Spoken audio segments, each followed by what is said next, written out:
नमस्कार दोस्तों, मैं भी पांडे स्वागत करता हूं आपका अपने चैनल मैजेस्टिक नेचर 7 में।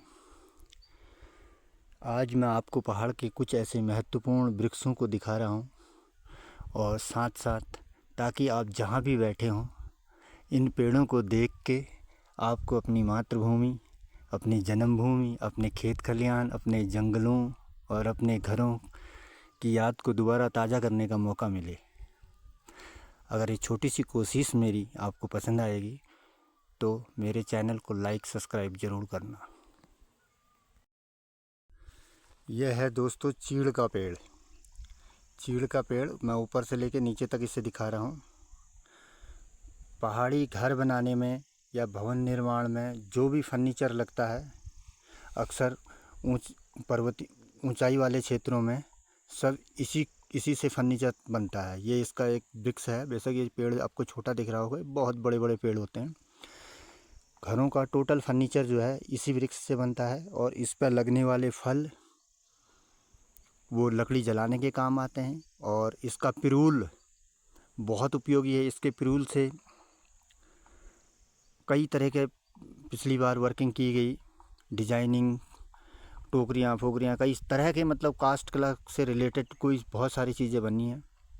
और इसके फलों से और लकड़ी इसके जलाने के काम तो आती ही है और फर्नीचर का मुख्य स्रोत है ये पहाड़ों का चीड़ का पेड़। ये बांस का पेड़ है। इसकी उपयोगिता दोस्तों पहाड़ों में बहुत है।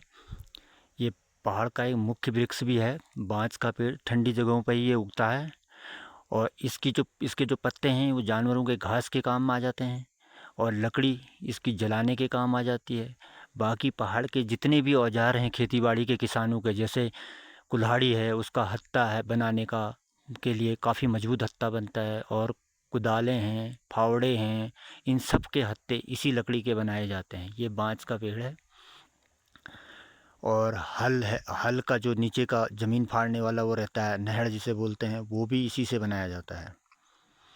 प्राचीन पद्धति में इसका जो है पहाड़ी जितने भी कृषि इंस्ट्रूमेंट हैं, मतलब कृषि यंत्र हैं, उनमें सब इस लकड़ी के हत्थे बने रहते हैं, जो कि काफ़ी मजबूत लकड़ी मानी जाती है। और पत्ते इसके घास के काम आ जाते हैं और इसकी लकड़ी बहुत मजबूत होती है, जो जलाने के बाद जो है इसके कोयले जो है कि काफ़ी 12-12, 24-24 घंटे तक रहते हैं।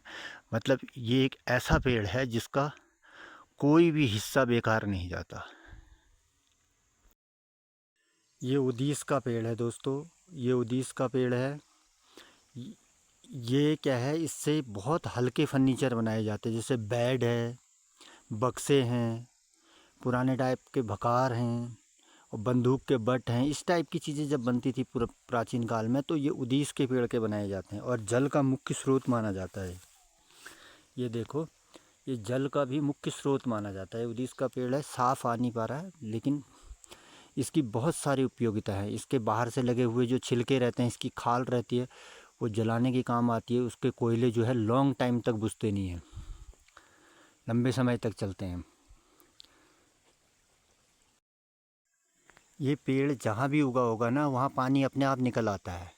इसकी जड़ें पानी सोखने में बहुत सहायक हैं और वहाँ अपने आप छोटा सा कुआं टाइप का बन जाएगा और अपने आप ये ज़मीन से पानी खींच लेता है। ये अंजीर का वृक्ष है। अंजीर का वृक्ष है। इसे हमारे वहाँ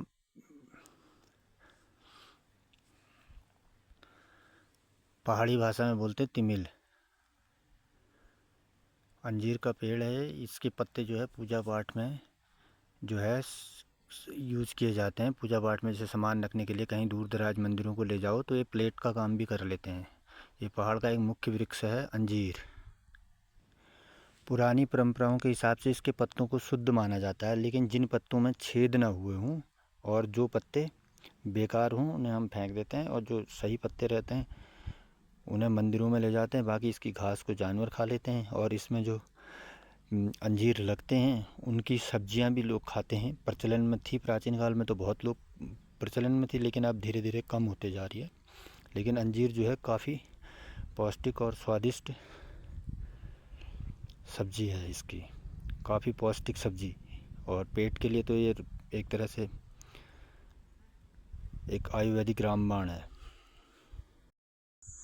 ये आपका देवदार का पेड़ है और देवदार शब्द से ही आपको लग रहा होगा जहाँ भी ये होता है वहाँ देव मतलब ईश्वरीय गुण ज़रूर होता है। यह पेड़ इतना मजबूत होता है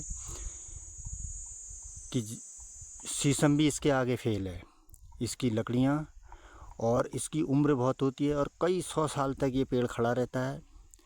पर्यावरण के लिए तो खैर पेड़ पौधों का योगदान है ही, और इसकी लकड़ी इतनी मजबूत होती है कि अगर इसकी लकड़ी से बना अगर कोई भी सामान घर का, वो कई 100 साल तक रह सकता है। और जहाँ भी पहाड़ों में देवताओं के मंदिर होंगे आपको देवदार का पेड़ ज़रूर मिलेगा ठंडी जगहों पे।